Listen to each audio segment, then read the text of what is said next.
mais de R$500 bilhão em ativos em 3 frentes integradas. Ir além é descomplicar o mercado de capitais todos os dias. Vortex. Beyond. EQI Investimentos. O parceiro que me orienta na hora de investir e que me dá autonomia para conquistar meus objetivos. E você, que tal começar a investir nas suas escolhas? EQI Investimentos. Invista em suas escolhas.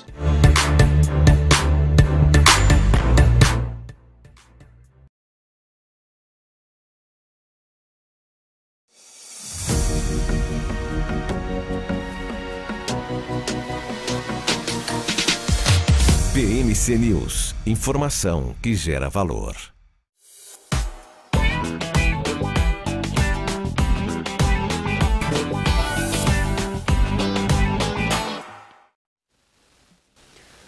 Uma ótima tarde a você que me acompanha neste momento. O BMC Stock no ar, trazendo informações em tempo real sobre o nosso mercado brasileiro e também mercado internacional. Embora nós tenhamos agora apenas o mercado norte-americano funcionando, quando a gente olha para o estrangeiro e olhando para os principais mercados do planeta, é o mercado mais importante aí do cenário internacional. Vai impactar aqui o nosso Ibovespa, vai impactar o mercado asiático e também o mercado europeu, mesmo eles estando fechados neste momento. Então, sim, traremos informação em tempo real sobre a Ásia, sobre a Europa, sobre os Estados Unidos, principalmente, é claro, o nosso mercado brasileiro, que hoje está comemorando o final de julho, o mês que não acaba, dia 31 de julho, finalmente. Eu estou aqui me coçando para que esse mês vá embora e, claro, nós temos aqui uma semana agitadíssima nesse final de julho e começo do próximo mês. Nós temos, claro, reunião do Copom na quarta-feira, decisão sobre política monetária aqui para o Brasil. Também temos a decisão aí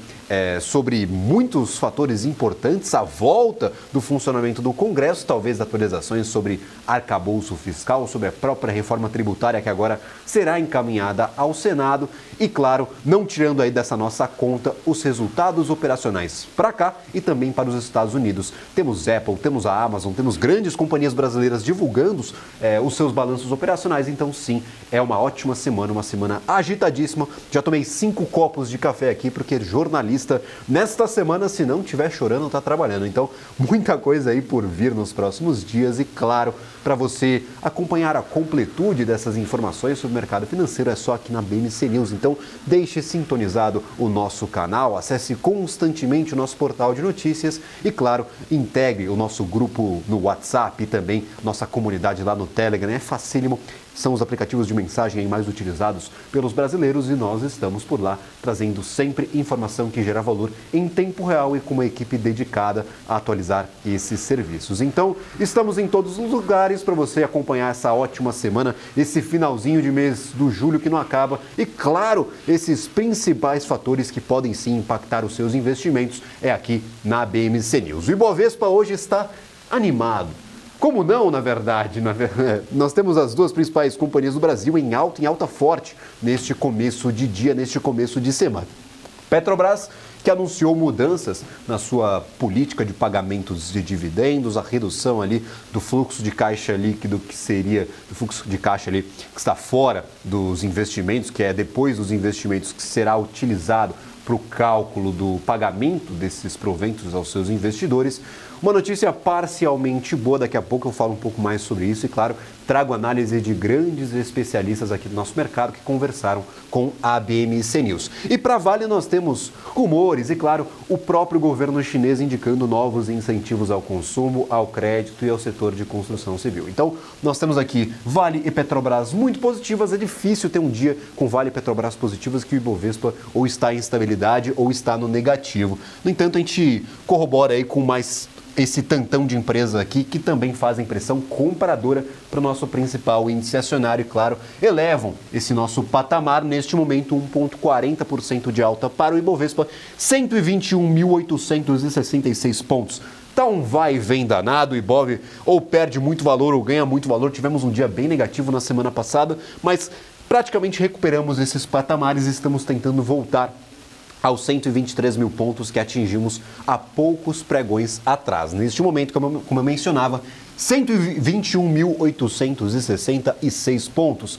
Para o dólar futuro, nós temos também um dia positivo, no entanto, ainda em patamares baixíssimos, R$ R$4,77. Não estou falando baixíssimo em comparação com o começo da era 2002, 2003, mas claro, com esse histórico aqui dos últimos 3 anos, o dólar ele estava bastante alto, principalmente depois do início da pandemia. Nós atingimos aqui patamares negociados a R$6, R$5,50, até um pouco acima disso, pelo menos olhando para os contratos de dólar comercial futuro, e neste momento R$4,77, perdendo margens importantes, mantendo a sua cotação, as suas negociações abaixo dessa faixa dos R$4,85 e distante dos R$5 que nós víamos aí como um patamar de estabilidade para o dólar há algumas semanas atrás, alguns meses atrás. Então, dólar indo para baixo, embora tenhamos um dia de estabilidade, ainda em patamares baixos, e o Ibov tentando subir novamente aqui nos 121 mil pontos, 121.861,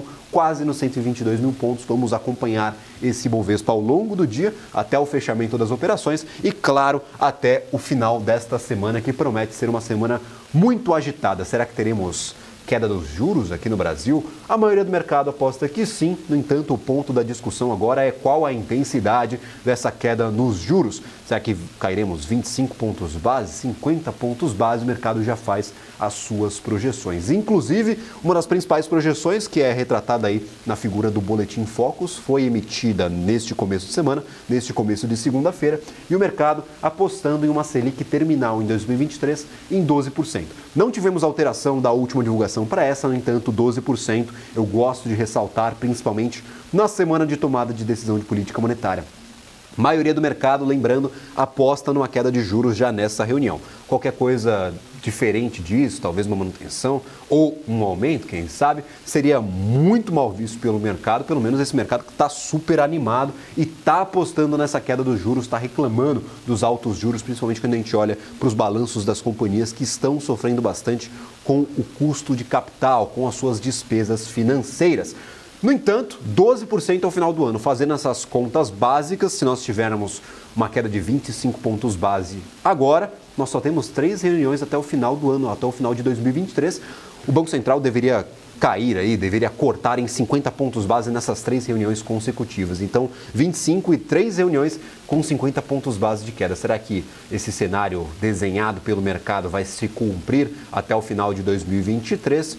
Muito se discute qual seria a medida propícia, apropriada para esse corte de juros, e claro, é sobre isso que nós discutiremos, conversaremos até quarta-feira, até a efetiva divulgação da nova política monetária para o Brasil. O que foi revisado nesse Focus desta manhã foi o IPCA, a projeção para a inflação até o final do ano caiu novamente, agora o mercado projeta 4,84% para o IPCA em 2023. Embora seja abaixo do que vimos nos últimos anos, está longe da meta e, claro, reforça a importância dessa política monetária talvez restritiva ou mais restritiva do que o governo gostaria para trazer esse balanço, essa inflação para dentro da meta estipulada, claro, pelo Banco Central e também pelo Ministério do Planejamento, o Ministério da Fazenda em conjunto para a decisão dessa meta para 2023. Então ainda estamos acima, novamente um ano talvez acima das expectativas, acima da meta da inflação, o que não é bom, claro, para a figura do Banco Central. No entanto, estamos aqui num cenário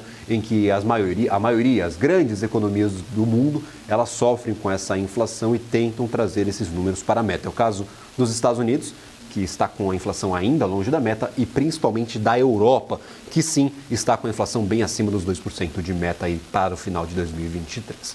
Falando sobre a meta de inflação, nós tivemos hoje divulgado o índice de preços aos consumidores da zona do euro, que segue desacelerando e atingiu 5,3% em julho na base anual, ante 5,5% apresentados no mês anterior, de acordo com dados preliminares do Eurostat.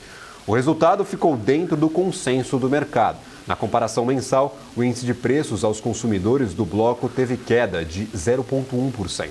O núcleo da inflação, sem os componentes mais voláteis, como é o caso da energia e também dos alimentos, mostrou aí que está mais resiliente e se manteve em 5,5% em junho na base anual, levemente acima das estimativas de 5,4% do mercado. Ou seja, nós temos uma desaceleração, no entanto, uma desaceleração que ainda não agrada os responsáveis pela política monetária, que já se demonstraram insatisfeitos com o efeito dos juros na economia europeia. 5,5% é menor do que no mês passado, no entanto, eu reforço, está longe da meta estipulada para a zona do euro.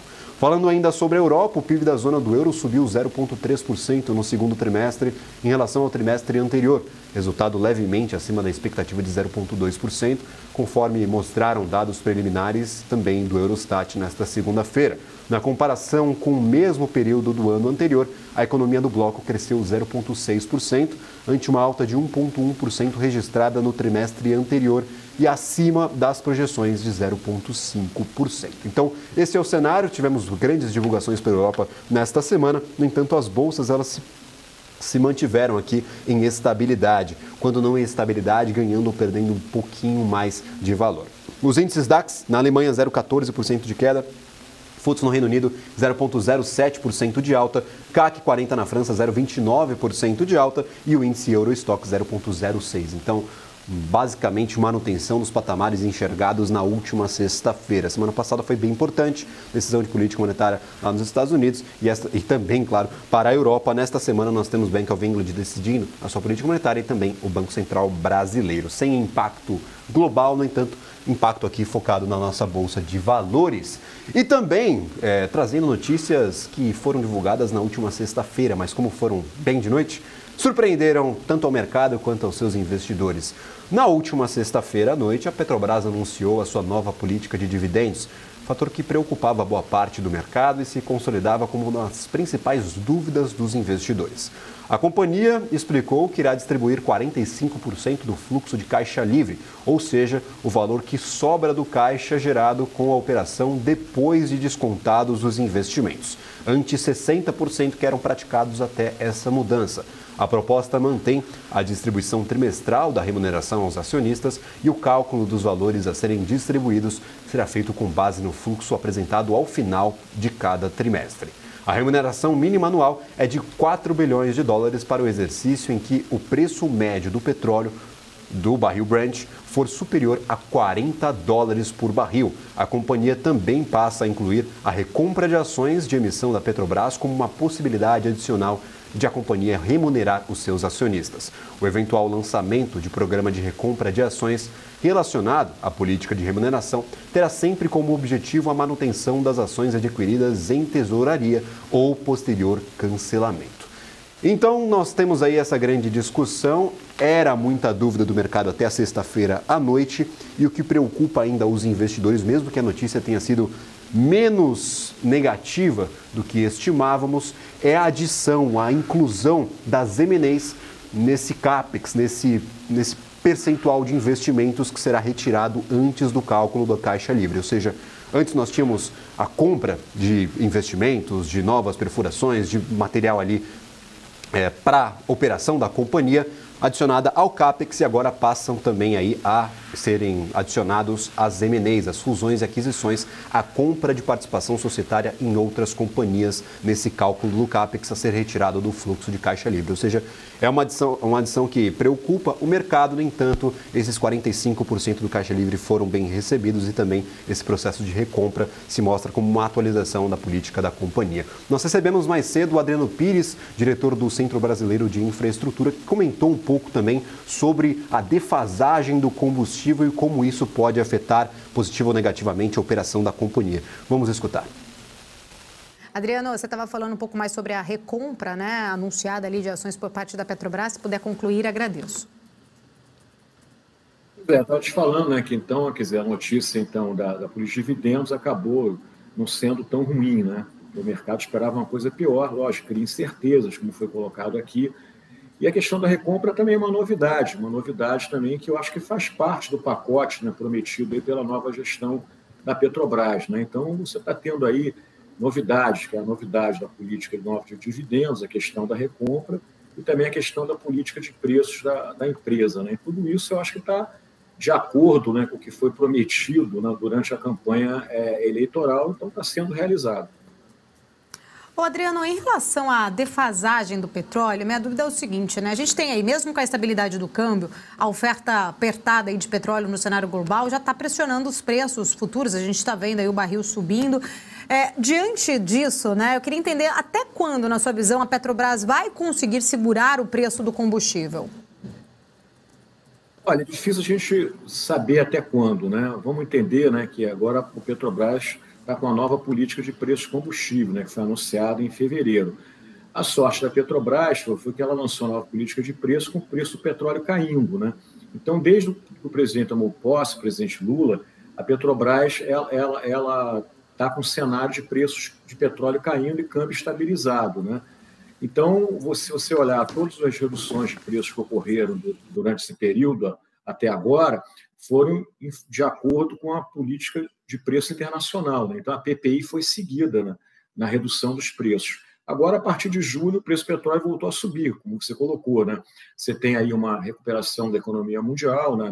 Estados Unidos, inflação caindo, China também voltando, o próprio Brasil já está esperando aí uma redução da taxa de juros, a economia brasileira deve ter um crescimento maior no segundo semestre, e isso aponta para preço de petróleo alto, né? A gente está trabalhando aí com uma média de preço de barril no segundo semestre entre 90 e 95 dólares. Então, a defasagem, apesar do câmbio ter recuado, está alta, né? A defasagem da gasolina, a gente aqui está calculando aí próxima de 30, isso hoje, né? O diesel acima de 20. Eu acho que essa defasagem ela muda diariamente, né? Em função de câmbio, em função de mercado internacional. Então, o que a gente está vendo, né, é que agora a gente está entendendo o que significava abrasileirar preço, quando o presidente Lula falava na campanha. Então, enquanto o preço esteve caindo, valeu o mercado internacional. O preço subindo, vai valer o abrasileirar preço, né? Não sei até quando. Não sei se o governo vai permitir que a defasagem atinja números como atingiu no governo da presidente Dilma, que chegou a 40% gasolina mais barata brasileira que o mercado internacional. A gente espera que não, mas isso aí vai depender, volto a dizer, do preço do barril e do câmbio. O que a gente está vendo é que, aparentemente, né, o caminho, se o petróleo continuar elevado, vai ser esse, né? Vai ser o do governo voltar, né, a subsidiar o preço da gasolina, do diesel, que é muito ruim, né? Ruim porque hoje você está com a janela de importações fechada, né? O privado não pode importar. E também gasolina barata, né, significa você prejudicar o etanol, né? Então, o Petrobras está anunciando tanto que quer ajudar na transição energética, não é subsidiando combustível fóssil que ela vai ajudar, né?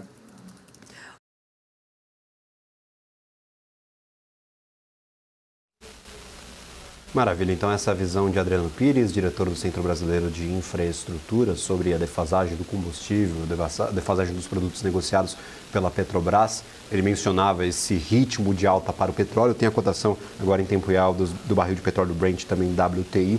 Neste momento subindo 0,66 o Brent e 0,84 o WTI. O Brent, que é o que realmente pesa nas operações da Petrobras, neste momento 84 dólares e 97 centavos de dólar, patamar bem acima do que era apresentado há algumas semanas atrás. Nós tivemos um avanço, um crescimento da negociação desse petróleo no mercado especulativo muito rápido, principalmente motivado aí pelas revisões das principais casas mundiais do crescimento mundial, as revisões de demanda, inclusive da OPEP, revisando a sua defasagem da oferta em relação à demanda para 2023. Então, muitas notícias que corroboraram para esse ambiente um pouco mais pressionado em questão de preços da negociação de petróleo. Segundo o último relatório da ABICOM, Associação Brasileira de Importadores de Combustíveis, a atual defasagem dos preços negociados nos polos da Petrobras para diesel é de 22%, ou seja, 22% do que está sendo negociado no mercado internacional, e para a gasolina 24% também em relação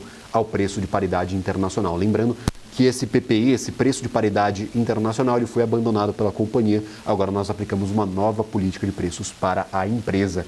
Se está claro ou não, aí claro, cabe aos investidores e aos especialistas trazerem aqui essa clareza sobre a política de preços. Fato é que a defasagem ela já está acima de 20%, tanto para a gasolina quanto para o diesel. Agora, para falar um pouco mais sobre o mercado no dia de hoje, esse mercado bem animado, em disparidade com o que acontece no mercado internacional, em disparidade com os Estados Unidos e também com a Europa, eu gostaria de convidar Lucas Florencio, analista da Guide Investimentos. Lucas, muito obrigado pela participação, prazer tê-lo por aqui. Prazer é tudo meu, Gabriel. Obrigado a você. Uma ótima tarde para você e para todos do programa. Vamos para mais um bate-papo. Maravilha. Eu sempre gosto de começar as nossas conversas olhando para índice. Na semana passada nós tivemos um pregão bem negativo, uma queda bem ali vertiginosa, até se a gente olhar ali para um período mais curto de negociação do Ibovespa. E agora a gente está recuperando, ou seja, 2 pregões consecutivos com bastante alta aqui para o nosso índice acionário. Novamente acima de 1%. E é o que eu falo, os movimentos aqui do índice, ou eles são muito negativos ou eles são muito positivos. É difícil a gente ver ali um dia de estabilidade para o Ibovespa. Gostaria de saber se esses quase 122 mil pontos nos dão mais informações sobre o que o índice pode buscar aí em questão de negociação daqui para frente. O que a gente tem de informações ainda numa zona complicada, Lucas? Concordo. O índice aqui na minha parte técnica, Gabriel, mostrando o gráfico para vocês. Olhando para trás, aqui a gente tem uma região de resistência, principalmente no gráfico semanal.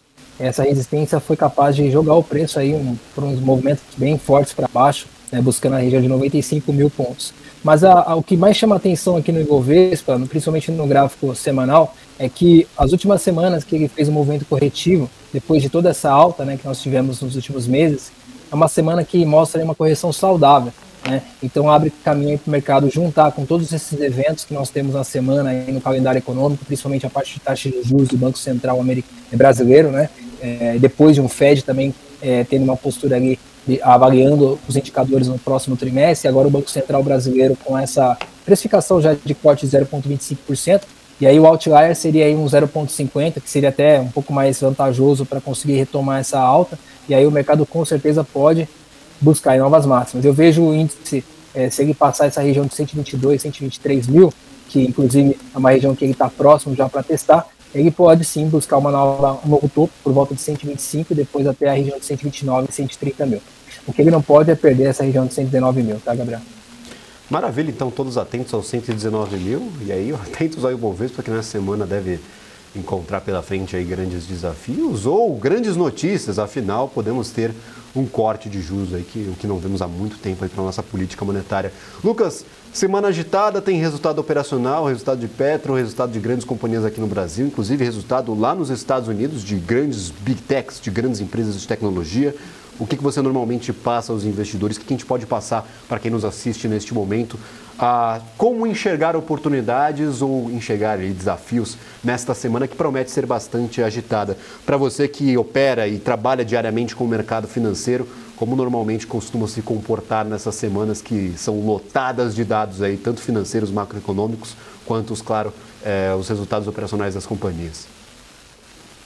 Gabriel, o mercado na parte técnica, né, até pelo comentário que nós fizemos do Ibovespa aqui, pela região que aparece aqui, uma região de resistência, a gente precisa ter um pouco mais de atenção porque toda essa semana com esse calendário econômico aí e toda essa expectativa da taxa de juros é uma semana que pode gerar bastante volatilidade, né? Então, para quem está buscando operações de swing trade, montar alguma posição de swing trade no curto prazo, precisa ficar um pouco atento com relação a como que vai ser a postura e a precificação aí depois de quarta-feira, né? Nós temos a Petrobras aqui que chama atenção para a gente, Gabriel, porque na semana passada, né, nós tivemos uma queda significativa aí por volta de quinta-feira, de quase 5%, o mercado devolveu muito, né, uma região que ele já tinha testado por volta de 31%, mas agora com essa resposta aí por parte da política de dividendos que saiu hoje, o mercado realmente se mostra bem mais positivo, abre com gap de alta, retomando esse movimento comprador e passando a faixa de 30 e 87. No gráfico semanal, ele desenvolveu uma bandeira, que é uma figura de continuidade aqui, que a gente consegue observar, né, e essa figura ela representa aí um descanso saudável para tentar retomar uma nova pernada de alta, né, e a gente consegue projetar esse movimento aí para buscar novas máximas, se o mercado assim confirmar, por volta de 38 e 38,50, né? O que o mercado não pode, né, por exemplo, para desconfigurar esse otimismo da Petro aí, perder a região de 29,15. Então, para quem está buscando, de repente, montar alguma posição aí para os próximos dias, a Petro ela ativa também uma compra aí por volta de 31 e 31, tá? Essa região de máxima, com atenção na região de 27,85 pelo gráfico semanal, ou atenção na região aqui de 29,15 pelo gráfico diário, né? Se ela conseguir passar essa região de 31 e 32, aí tem espaço para buscar 34, depois 38. Mas volto a ressaltar, semana com bastante calendário, bastante eventos no calendário econômico, decisão de política monetária aqui no Brasil, a gente teve o Boletim Focus que saiu aí bem interessante, já precificando aí um movimento comprador para o nosso nosso índice, ajudou a puxar o mercado para cima. Hoje nós temos praticamente todos os índices, né, e todos os ativos aí puxando o mercado para cima. E também eu gosto de comentar a Vale, tá, o Gabriel? A Vale, nós tínhamos passado uma compra nela.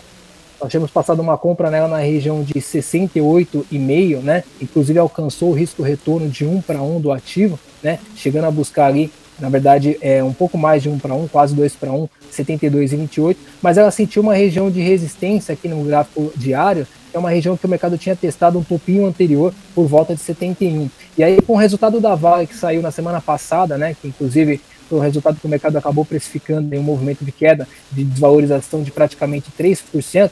Agora, com essa nova puxada de alta aí, inclusive o minério ali da China ajudou também a Vale a ter esse movimento comprador no início de hoje. Se ela vencer a região de 67 e 65, vejo uma possibilidade de tentativa de retomada desse movimento comprador, mas vale ressaltar que a região de 71 aqui é uma região muito forte, historicamente falando, foi a região que o mercado começou a realizar depois do movimento da divulgação do balanço, então, e também como ela sofre bastante ruído ali por parte da Ásia, né, que tem um papel importante para a gente, qualquer tipo de movimento aí tem que ficar atento. Então eu gosto de comentar que a Vale não pode perder a região de 67,50, porque se perder 67,50 ela pode entrar por esse movimento lateral e voltar para buscar 64, mas se ela passar os 70 ali, 69,5, 70,01, eu vejo a Vale tentando buscar 71 novamente, talvez aí tentar retomar esse movimento comprador para fechar o gap aí e buscar 75, tá? Eu gostaria de até abrir uma observação importante aqui, que esse movimento corretivo que aconteceu na quinta-feira da Vale chama a atenção para uma realização forte, então qualquer tipo de posição de compra nessa região na semana específica com alta volatilidade por causa dos eventos, de repente ajustar a parte de gestão de risco aí da sua carteira, né, levando em consideração o risco da semana aí para se de repente o mercado devolver, não machucar muito aí o financeiro. Maravilha. Eu sempre lembro aí que além do calendário corporativo, calendário macroeconômico, Lucas, nós temos o Congresso voltando às suas atividades amanhã. Então, já coloca mais esse fator aí na conta que vai voltar arcabouço fiscal, reforma tributária, tudo em discussão. A gente sabe que o Congresso é um agente importante aqui do nosso mercado brasileiro, principalmente quando a gente olha para essa volatilidade, para todas as pautas que estão em discussão neste momento. Lucas, gostaria de agradecer imensamente a participação de hoje, uma participação um pouco mais rápida para falar justamente aí sobre o que está acontecendo nesse dia, nesse Ibovespa, nesse mercado internacional. Muito obrigado mesmo pela participação e, claro, seja sempre muito bem-vindo aqui à nossa programação. Você estará sempre aí com portas abertas da programação, não só do BMC Stock, mas também do restante aí da BMC News. Eu que agradeço, Gabriel, um excelente trabalho, um prazer sempre estar com vocês aqui, podendo contribuir com um pouco da análise técnica. Uma ótima semana e tudo de bom, viu? Um abraço. Maravilha.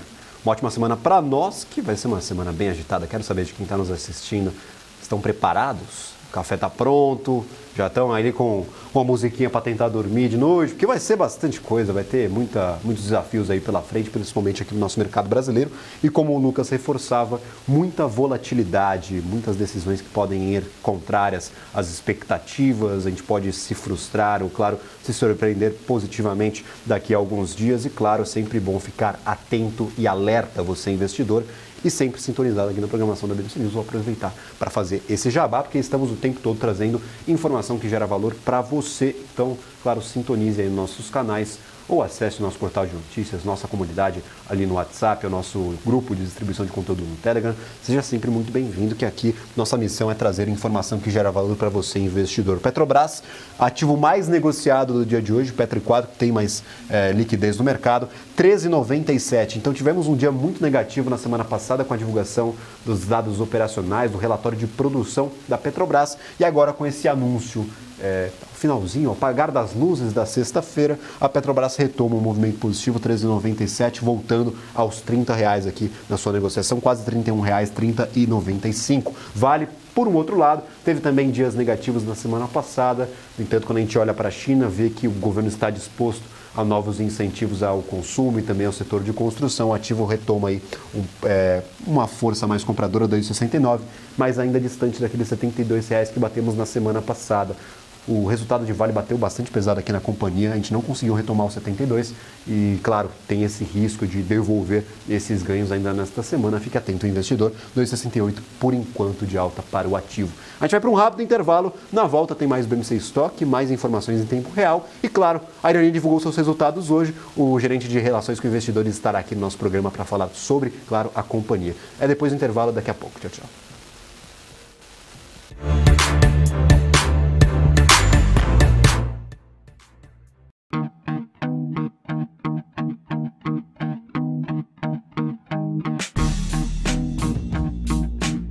Quais foram os fatores que fizeram essas operações elas desempenharem e por que surpreenderam o mercado financeiro? Business traz panoramas, resultados, prospecções e expectativas de companhias listadas no mercado.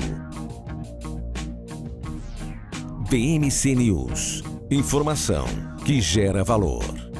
Conheça a Brasil Paralelo, o único streaming que oferece uma experiência completa e começa antes de cada filme com a sinopse em vídeo e continua depois que os filmes acabam com as análises e podcasts sobre o que acabou de assistir.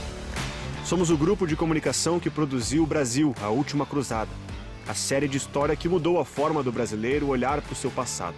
Junte-se às mais de 600 mil famílias que assinam a BP. Entre no site brasilparalelo.com e faça sua assinatura. Nos primeiros meses de 2023, mais de 1.200 trabalhadores foram resgatados de condições degradantes de trabalho. Isso tem nome: trabalho análogo à escravidão.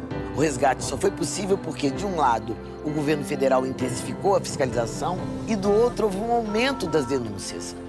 Vamos juntos lutar por um trabalho digno e decente. Denuncie sempre que suspeitar. Disque 100. Brasil, União e Reconstrução. Governo Federal. As empresas que fazem parte do seu dia a dia estão em uma das maiores bolsas do mundo, a Nasdaq. E a boa notícia é que você pode investir nessas empresas diretamente pela Avenue, sua corretora nos Estados Unidos. Com os dados das ações dos Estados Unidos fornecidos pela Nasdaq em tempo real, o cliente Avenue pode acessar diretamente as maiores bolsas do mercado americano. Entre neste mercado de tecnologia e inovação. Acesse avenue.com.br/Nasdaq e seja bem-vindo ao mercado global.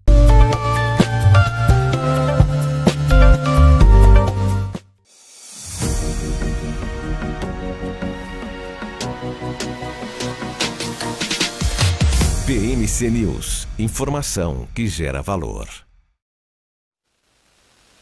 Estamos de volta com o BMC Stock. Você que nos acompanha, não deixe de colaborar com essa discussão sobre o mercado financeiro. Interage com outros investidores pelo nosso portal de notícias ou também pelo nosso canal lá no YouTube. Tem um chat aberto, você pode interagir com outros investidores, discutir ideias, estratégias de investimento e, claro, essas companhias que estão divulgando aos poucos os seus resultados operacionais. Para o Ibovespa, no dia de hoje, nós temos um resultado bem interessante, mais de 1% de alta neste meio de dia. Se nós expandirmos aqui a cotação do nosso índice, neste momento temos o Ibovespa operando no positivo, em disparidade com o restante do mercado internacional. Se, claro, eu conseguir abrir o Ibov aqui na minha tela, se não, eu vou ter que usar essa tecnologia azteca chamada mouse para fazer a seleção do índice. 121.860 pontos, 1,39% de alta. Lembrando, peso muito positivo de Petrobras, 4% de alta neste momento, 4,07 para Petri 4, Petri 3 também com forte alta. Do outro lado, nós temos Vale com bastante peso positivo, 2,66%, no entanto, ainda não consegue retomar aqueles R$ 71, R$ 72 que visitou na semana passada. Então, R$ 69,43, alguns relatórios indicam ainda compra para o ativo, também enxergando esse potencial de retomada da demanda, de retomada operacional para a companhia. Companhias que divulgaram seus resultados no dia de hoje, a Irani, daqui a pouco eu falo um pouco mais sobre os números de Irani. Fato é que a companhia aqui, quase 3%, 2,80% de alta para o ativo, voltando aqui aos R$10. Voltando nada, nós temos aí um patamar que não era atingido pela companhia desde o início das suas negociações em Bolsa de Valores. Então, é um desenho bem interessante aqui para o mapa, para os investidores que gostam de puxar esse histórico das companhias nos últimos anos. É uma subida quase vertical aqui, tirando algumas correções para o ativo. Neste 2023, nós temos aí um resultado levemente positivo. Se expandirmos o resultado aqui para a Rani 3, pelo menos em negociação das suas ações em Bolsa de Valores, 36% de alta para o ativo. Expandindo também o nosso mapa de calor, quais ativos se destacam positiva e negativamente no dia de hoje.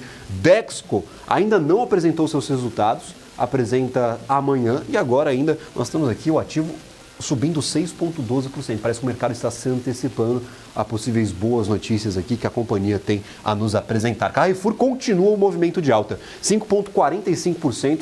Depois da divulgação dos seus resultados, teve poucos dias de correção e agora ainda nutre 19% de alta neste mês de julho. Ou seja, estamos no finalzinho, no último dia do mês, 19% neste agregado dos últimos 31 dias no ano. Ainda tem um resultado negativo de 8,54%. Entre as maiores altas também temos BRF, 3,92%. E quando nós olhamos para o lado negativo, me salta aos olhos a presença quase que integral aqui do setor de shoppings. Multiplan, Aliança, Sonai e também Iguatemi estão entre as maiores quedas, com quedas ali próximas do 1,5%. Não é lá uma queda muito significativa, no entanto, os ativos aqui indo para baixo, perdendo parte do valor. Multiplan teve um resultado bem interessante.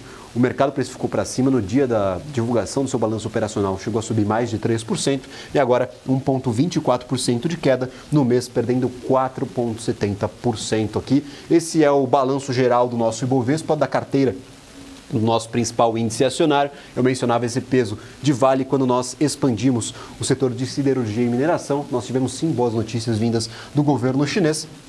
Temos praticamente todos os ativos aqui em patamar positivo e ganhando bastante valor. Siderurgia Nacional, 3,19%, Gerdau, 3%. Nós temos aqui, CSN Mineração, 3,50%, até a Ferbasa aqui com 13,30%, a Vale com 2,69%, a Uzi Minas 2,40% e Gerdau Metalúrgica 2,31%. Então, China fazendo bastante peso aqui para a negociação no setor de siderurgia e mineração na nossa Bolsa de Valores. Lembrando, boa parte dessas companhias dedicam uma parcela bem significativa dos seus produtos à exportação ao mercado chinês, tanto que bolsa, negociação especulativa de minério de ferro é só na China. Esse é o cenário para hoje. Nós continuamos com o noticiário corporativo. A Taurus anunciou ao mercado que estuda a criação de uma joint venture na Arábia Saudita com a empresa Scopa Defense Trading.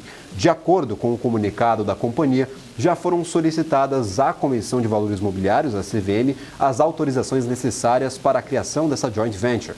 Se aprovada, a parceria tem como objetivo realizar a fabricação de armas Taurus no Reino da Arábia Saudita e comercialização em toda a região do GCC, o Cooperation Council for the Arab States of the Gulf, que tem como membros os seguintes países: Arábia Saudita, Bahrein, Catar, Emirados Árabes Unidos, Kuwait e também Omã. A parceria, caso efetivada, também busca atender uma série de programas e plataformas do projeto Saudi Vision 2030, com objetivo aí uma posição abrangente e ambiciosa para o reino na Arábia Saudita até os anos de 2030, com várias frentes estratégicas para o desenvolvimento e, claro, a promoção econômica e social da região, principalmente na área de defesa. Em comunicado, a Taurus enfatiza que a Arábia Saudita possui atualmente o 5º maior orçamento de defesa do mundo e planeja que até o ano de 2030, 50% dos investimentos militares tenham origem em empresas locais. Então, mais uma parceria firmada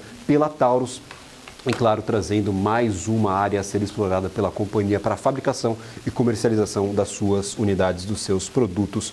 Olhando para companhias em geral, eu gostaria de trazer aqui também o nosso segundo convidado de hoje, para nós trazermos uma visão um pouco mais geral do que está acontecendo com o nosso mercado brasileiro. Gostaria de convidar aqui à nossa tela a Heloísa Baldin, que é gestora de ações da IWA Gestão de Recursos. Heloísa, muito obrigado pela participação, é sempre um prazer recebê-la por aqui. Obrigada pelo convite, é um prazer estar com vocês de novo. Maravilha. Heloísa, principalmente a discussão desta semana é taxa de juros. A gente ainda não sabe se vai cair 25, se vai cair 50, mas o mercado está dando essa queda, essa primeira queda dos 13,75, que já mantemos aí há um bom tempo. Quais as expectativas? Tem muito investidor que está vindo nos procurar, nos perguntar sobre o setor de varejo. Ainda há oportunidades no varejo? Todo mundo já fez essa corrida, já comprou esses ativos, já está precificando essa queda nos juros, esse início de uma queda um pouco mais intensa nos juros, inclusive o mercado precificando 12% até o final de 2023. Já deu para comprar ou ainda tem oportunidade aí no mercado, principalmente olhando aqui para varejo? O que a senhora traz aí como uma visão geral para o setor? Na verdade, a gente vê, né, esse movimento vem de substituição, né, de teses de commodities por teses cíclicas. Ele vem desde o começo do ano, os papéis já andaram um pouco, mas mesmo internacionalmente esse movimento acabou de começar.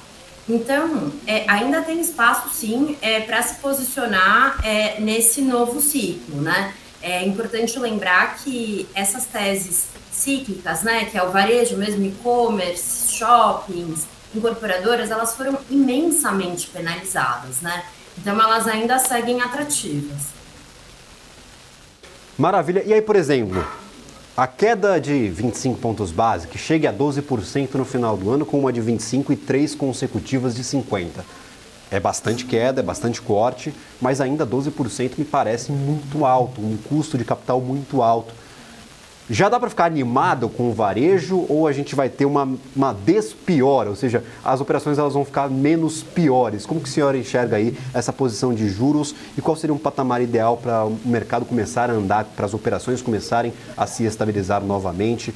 O que você enxerga ali como um ponto de equilíbrio dos juros em relação ao varejo? Porque me parece ali que a gente está animado, o mercado está animado com a queda de juros, mas tem muito juro para cortar ainda antes que fique interessante. Não, com certeza tem. Ainda a gente deve ver ainda realmente um quadro de despiora, mas é que a gente está numa situação muito extrema, né? A gente está numa situação de juros reais de quase 10%. Mas o importante é a sinalização, né? Porque o mercado antecipa, as empresas, para fazer os seus investimentos, esses investimentos levam tempo e elas precisam ter confiança de que os juros vão cair de forma consistente. Então, o início da queda, ele é fundamental para uma retomada maior, ainda que essa retomada só se dê em 2024. Esperando essas perspectivas se consolidarem, lembrando, quarta-feira, depois do fechamento do mercado, nós teremos a decisão de política monetária anunciada pelo Banco Central, pelo Comitê de Política Monetária, então fiquemos atentos. Quando a gente olha para varejo, eu vejo um segmento, um subsegmento, um setor completamente isolado que tem um bom desempenho em 2023, teve um bom desempenho em 2022, que é o setor de shoppings. E aí eu queria saber se a gente ainda consegue ter perspectivas positivas para esses ativos. O último resultado de Multiplan agradou bastante o mercado. Iguatemi também foi bem precificado, está ganhando bastante valor, se recuperou de um mau momento ali no meio da pandemia. A gente teve praticamente essas ações bem descontadas. O que a senhora consegue enxergar para o setor de shoppings que anda junto com o varejo, mas estão em momentos bem distintos, bem diferentes? Enquanto o varejo ainda está bem pressionado, os shoppings já conseguiram se recuperar parcialmente. O que a gente vê, assim, tanto JHSF divulgou um resultado excelente na semana passada, Multiplan também divulgou um resultado excelente hoje, e o mercado, a expectativa, inclusive, é que Iguatemi divulgue o melhor de todos os resultados do setor amanhã. O que a gente vê é o seguinte, é o aumento de fluxo nos shoppings, o aumento das vendas das lojas, mas muito em virtude desse aumento de fluxo, né? Os shoppings fazendo mais eventos e tudo mais. E a gente vê o setor agora, pela primeira vez desde a pandemia, podendo reajustar o aluguel com base naquele crescimento de vendas, né? Então, o setor deve continuar se desempenhando bem. A expectativa é que o fluxo dos shoppings continue crescendo, né? A gente agora até deve ter um impacto positivo, né, no movimento. Maravilha. Infelizmente tivemos um pequeno problema com a conexão da Heloísa. Daqui a pouco a gente tenta retomar essa comunicação e nós continuamos aí falando sobre o mercado brasileiro no dia de hoje. Tivemos resultado trimestral apresentado, essa temporada que está nos reservando bastante surpresa, inclusive com companhias de diversos segmentos. O mercado está bem animado. Como eu mencionava aqui, nós temos um resultado positivo para o Ibovespa no dia de hoje e no agregado anual. Saímos 109 mil pontos, agora 122, praticamente 122 mil pontos praticados para o Ibovespa. E nos reservam aí bastante resultados trimestrais, divulgações pela semana. É uma semana que começa a apertar o pé e lembrando, no dia 10 nós temos um dia bem lotado. Entre dia 10 e dia 14 aí, muitas companhias divulgarão inclusive ao mesmo tempo, no mesmo dia. E para nós termos um agregado, eu sempre gosto de falar sobre essas empresas com os principais especialistas que acompanham as operações ou, claro, com os representantes dessas companhias. Nós tivemos hoje a divulgação dos resultados trimestrais de Irani, inclusive apresentando um EBITDA de 117 milhões de reais, um EBITDA ajustado, isso é 19,2% abaixo do trimestre em 2022, ou seja, do mesmo trimestre no ano passado. O lucro líquido, no entanto, saltou. Nós tivemos um resultado aqui de 170% de alta para o lucro líquido da companhia de 228 milhões e 700 mil reais. A receita líquida de vendas caiu 8% para 394 milhões de reais. Mas como que o lucro líquido saltou 170%, a receita com vendas diminuiu? Segundo o comunicado, a companhia apresentou um resultado positivo no lucro líquido por conta de um reconhecimento de crédito no valor de 161 milhões e 107 mil reais de PIS e COFINS sobre a aquisição da Aparas, objeto de trânsito em julgado de decisão judicial favorável à companhia, que reconheceu, claro, o seu direito a crédito no resultado. Esta decisão judicial também afeta os resultados futuros, pois a companhia também creditará PIS e COFINS nas suas compras de Aparas, o que levará a um impacto recorrente no estimado aí de 1 milhão e 600 mil reais de EBITDA por mês a partir do terceiro trimestre de 2023. O volume de vendas do segmento de embalagens sustentáveis, ou seja, o papelão ondulado, foi reduzido em 3,3% na comparação com o mesmo trimestre no ano passado e aumentou 1,4% quando comparado, claro, ao primeiro trimestre de 2023, totalizando 38.600 toneladas no segundo trimestre, na verdade, de 2023, apontando uma retomada do consumo e também a consequente aumento da demanda por produto do segmento. Já o segmento de papel para embalagens sustentáveis totalizou 29.300 toneladas de venda registrando uma redução de 10,6% quando comparado ao segundo trimestre de 2022 e uma redução de 1,5% quando comparado ao primeiro trimestre deste ano, relacionado à redução de demanda por esses produtos no trimestre, conforme já observado no trimestre anterior. Para falar um pouco mais sobre isso e, claro, ter uma clareza do que está sendo apresentado pela companhia, como a empresa recebe esses dados e, claro, como está recebendo, claro, todo esse cenário internacional, esse cenário nacional, esse cenário de recuperação ou estabilização das suas operações, eu gostaria de convidar aqui André Carvalho, gerente de RI da Irani. Muito obrigado pela participação, é um prazer tê-lo por aqui, André. Olá, Gabriel, um prazer muito grande estar falando com você. Muito boa tarde a todos. Maravilha. André, nós tivemos um resultado afetado por fatores não recorrentes. Eu mencionava esse direito a crédito que foi considerado pela companhia, o lucro líquido, inclusive, bem díspare do restante do resultado operacional.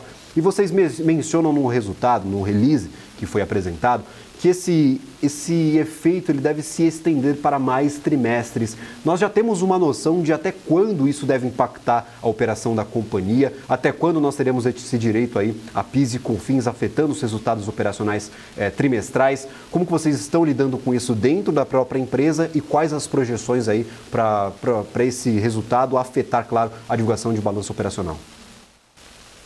Claro. Então vamos lá. Acho que podemos separar essa notícia, essa decisão judicial, em dois aspectos, né? Um primeiro ponto é o reconhecimento dos créditos passados que aconteceram, né? Então, desde 2010 até a presente data, todas as aquisições de Aparas que nós fizemos, né? Nós tivemos um reconhecimento de uma vez de todos esses créditos, o que impactou de maneira não recorrente aí, né, em 161 milhões de reais o lucro líquido nesse trimestre, né? E isso deve ser compensado, todo esse crédito histórico, digamos assim, né, deve ser compensado ao longo dos próximos trimestres, num período de até 2 anos, tá? Isso vai sendo compensado. Mas então isso é a primeira parte do impacto, né? Uma segunda parte é que todas as novas aquisições de Aparas que nós fazemos, a partir desse momento, dessa decisão judicial, assim, até perder de vista, né, até perpetuidade, todas as novas aquisições de aparas também darão direito a novos créditos, né, que ainda não foram reconhecidos, entendeu? Isso vai passar a ser uma prática recorrente. Então, além de ter essa correção histórica, né, de tudo que aconteceu de 2010 até hoje, isso impactar de uma vez, e aí isso vai sendo compensado num prazo de até 2 anos, né, todos esses créditos das aquisições que nós fizemos no passado. Também no futuro, a partir de hoje, todas as novas aquisições de aparas que nós fazemos todo mês darão direito a novos créditos, né? Então, isso é um impacto bem forte aí para a companhia. Reagindo de forma positiva, eu sempre gosto de dar uma olhada aqui no ativo negociado.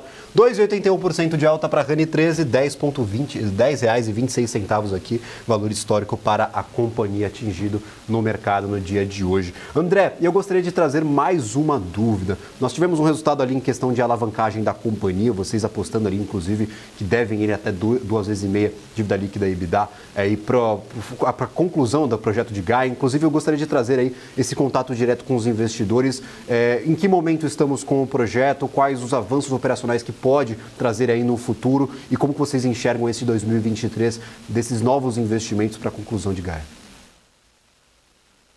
Muito bem, nós já estamos muito bem avançados, já chegamos até aqui com 862 milhões de reais de desembolsos já feitos no projeto Gaia, onde hoje tem um orçamento aí de aproximadamente 1,1 bilhão de reais, né? Ou seja, já foi feito aí aproximadamente 80%, né, dos desembolsos do orçamento atual que nós temos.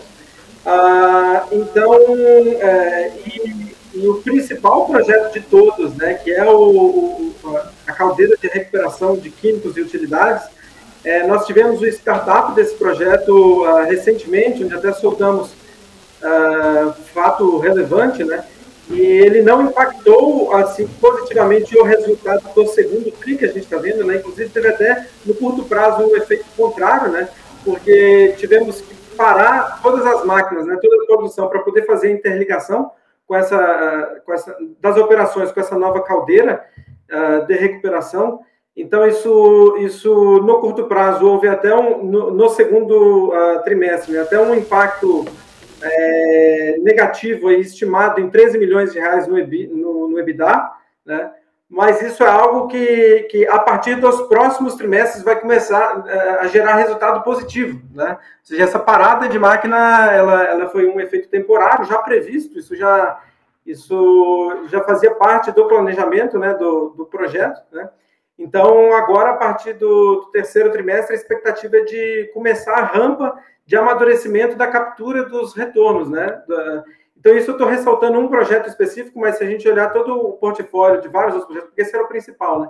Mas estamos em situação muito semelhante com os demais projetos também, né? Em situação já muito bem avançada, onde, principalmente o ano de 2024, na nossa expectativa, é um ano de captura com mais força dos retornos, né?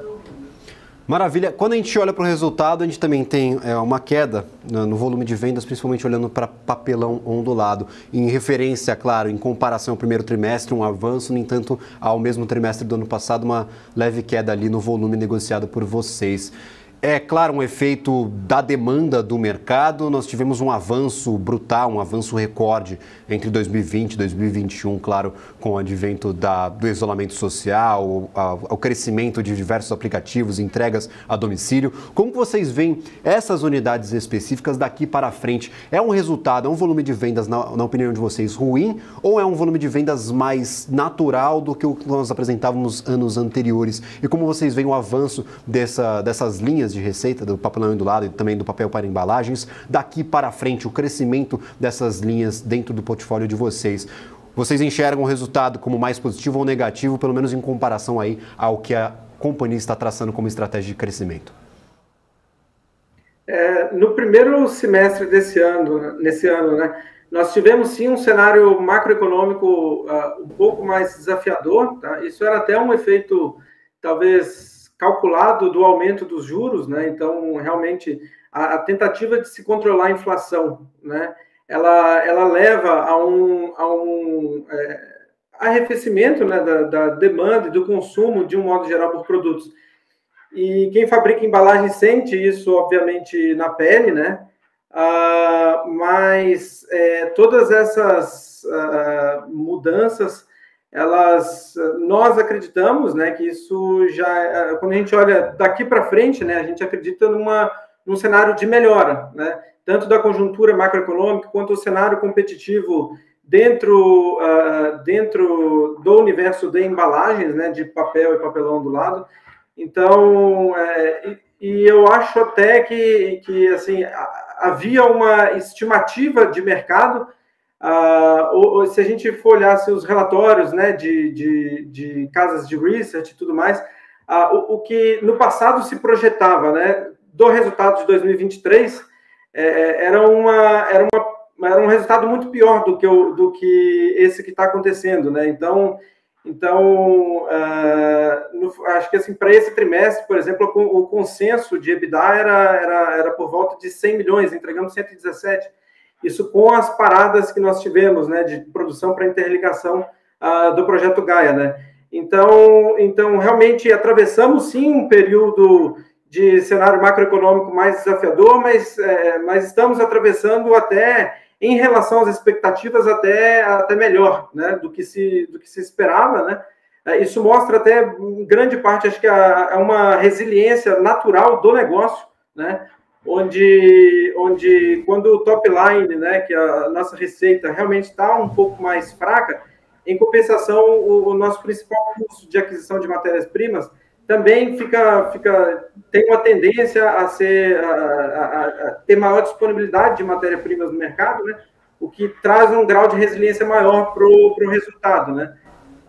Então, a gente vem observando isso, e quando a gente olha realmente também em termos de sazonalidade, a expectativa é que o segundo semestre, né, tipicamente, seja melhor do que o primeiro por questões de sazonalidade, né? Então, há sim esse efeito aí a ser levado em consideração. Maravilha, atenção dos investidores à sazonalidade, essa melhora operacional, inclusive essas surpresas positivas que a companhia trouxe na divulgação desses últimos 2 resultados. André, muito obrigado pela participação, agradeço imensamente pela disponibilidade, por ter dedicado parte do seu tempo a conversar não só comigo, mas também com todos os investidores que nos acompanham. E claro, seja sempre muito bem-vindo aqui, não só ao BMC Stock, mas também ao restante da nossa programação. Muito obrigado pelo convite, foi um prazer muito grande falar com você. Um abração. Maravilhas esclarecidas aí, algumas dúvidas sobre os resultados operacionais da Irani apresentados hoje pela manhã. E claro, se vocês tiverem qualquer dúvida, os canais de relações com investidores estão sempre disponíveis. Para além aqui da programação da BMC News, eu sempre convido os investidores a conhecerem esses canais de distribuição de conteúdo das próprias companhias. Claro que a gente está aqui para facilitar essa relação. Neste momento, só uma última atualização antes de eu entregar o programa ao BMC Market. O Ibovespa ainda no positivo, forte resultado aqui para o Ibov no dia de hoje, 1,22% de alta, 121.656 pontos. Eu vou ficando por aqui, mas lembrando, depois do intervalo, tem mais BMC aqui com o nosso BMC Market. Felipe Nascimento, nosso incrível Alexandre Cabral e também Marcos Saravalho discutem os principais assuntos do dia e da semana. E olha só que semana agitada. Tem Copom, tem resultado operacional, bastante coisa, e tem o payroll lá no finalzinho, lá na sexta-feira. Então, assunto não vai faltar. Começa agora o nosso BMC Market depois do intervalo. Tchau, tchau.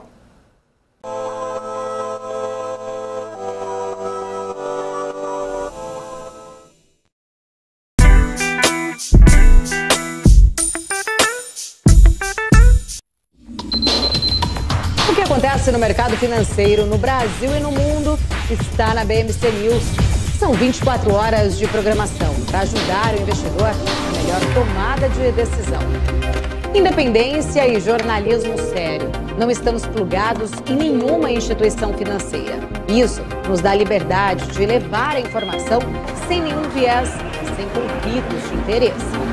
Ser a ponte entre as notícias, empresas, especialistas e os investidores. Tudo de uma forma dinâmica e com uma pitada de bom humor. Informação que gera valor, você sempre vai encontrar na BMC News.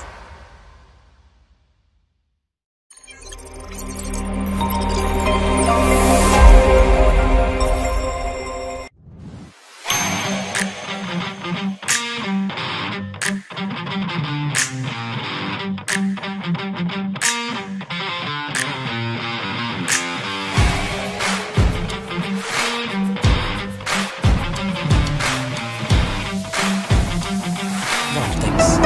Bion.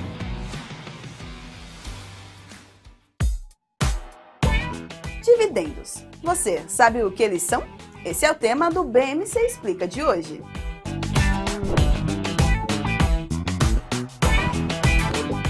Dividendos nada mais são do que a distribuição de uma parcela